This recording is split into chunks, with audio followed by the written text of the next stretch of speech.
So here we are, Retail Wrap 26, and we're actually in the third week of Corona Rush. And if I didn't think things could get any crazier, they have definitely got crazier over the last few weeks. And the team has done such an amazing job for us to be in this situation. So let's get stuck into it. So who would have thought Easter is this week? It's hard to believe with so much going on, with pretty much the whole world in some form of self-isolation. What's Easter really going to look like? You would think the old tradition of finding the Easter eggs is still going to play a big part in most families across Australia. It probably just won't be celebrated with your whole family, just your immediate family. But no, not in the UK. They've said that Easter eggs are a non-essential item, which means that you are unable to buy Easter eggs. With the UK being in extreme lockdown, chocolate Easter eggs have been prohibited as it's considered non-essential. Local police in regional areas in the UK have told small shops and convenience store owners they can no longer sell hot cross buns and Easter-themed chocolate. For those of us who are lucky enough to be living in Australia, we don't need to worry about non-essentials. Of course, Easter eggs are essential in everyone's pantry, especially in their homes leading up to Easter. And you'll be able to get all of your Easter products throughout any supermarket in Australia. All of you know that I'm a bit of a fan of Macca's. This actually came out the other day, and I think it came out on April Fool's Day. So people were actually thinking it was an April Fool's Day joke, but Maccas have said they're going to sell bread and milk through their drive-thrus. So in addition to the usual Maccas menu, you'll be able to pick up bread, milk, English muffins and some flash rolls at the same time. So the next time you're at Maccas and you're ordering a Big Mac, do yourself a favour and get a side of 2 litre milk. Gotta get the bread and milk. I gotta get the bread and milk. I gotta get the bread and milk! I gotta get the...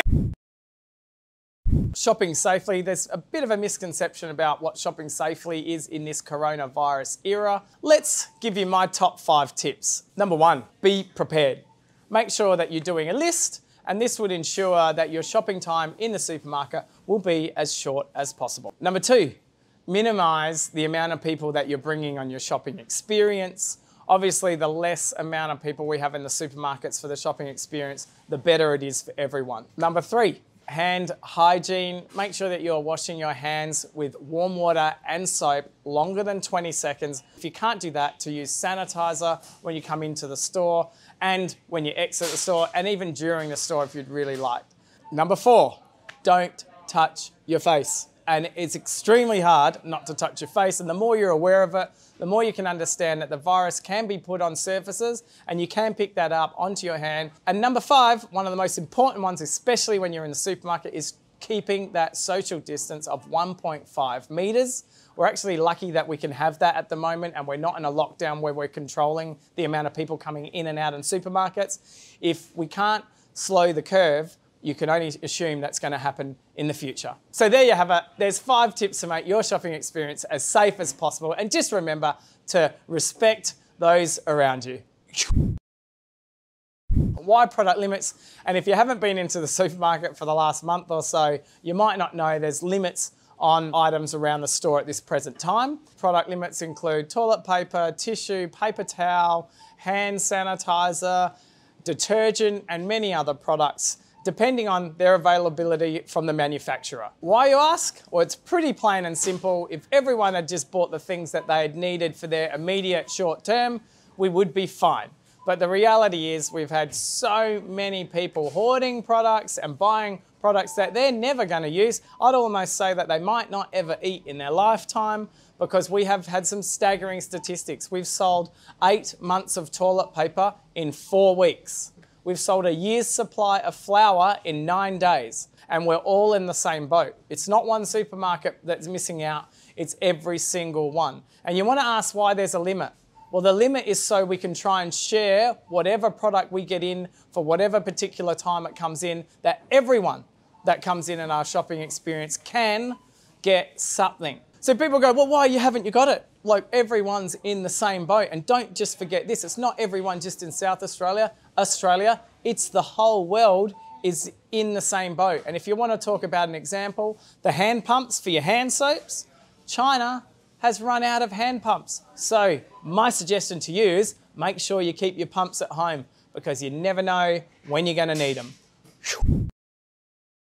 So 2020, the year of Glen 20, or the year of toilet paper, the scenes that everyone has seen with the toilet paper has been absolutely ridiculous. And I had my first customer yesterday who said he wanted to get a refund on 150 packets of 32-pack toilet paper and 150 units of 1 litre sanitizer. I told him that. That is the sort of person that is causing the problem in the whole country. So let's have a look at some other things that caused some panic buying in 1962. The Cuban Missile Crisis caused panic buying of canned foods. In 1972, the oil crisis ensured customers panic bought fuel. Would like to have seen that one. In 1985, people panic bought Coca-Cola after Pepsi launched their so-called new Coke. What's the matter, Wilbur? They changed my Coke. And in the year 2000, the millennium bug caused panic across supermarkets, with people panicking, thinking that the whole world was going to stop after 11:59. But what happened after 11:59? Nothing. So companies got together to spin their way out of the problem. The United States alone invested an estimated $134 billion to fix the bug. And in 2008, there was the rice crisis, when rice pricing increased 300%, which caused people to panic buy. And in the same year, in 2008, the US government caused panic buying of guns because everyone thought Obama was going to ban guns, so everyone went crazy to buy a hell of a lot of guns. So there you have a different format for Retail Wrap. We've tried to go for 5 one-minute segments. We're mixing it up a bit. Obviously, the retail snaps are going to be stuff we want to deep dive into. So we're going to do a shorter format. And once again, thanks everyone for supporting us. Thank you for a heap of people that did go onto my YouTube channel to subscribe. I'm still asking everyone, come on, get in there, start clicking. And I want you to go to the YouTube channel. And I do thank everyone for supporting us through these crazy times. You ready? Do you reckon that dog's attacking that bunny? It's a puffed up, just enough out of you, please. All right, that is so bad, I'm not doing that again. There's 5 tips to make your shopping experience.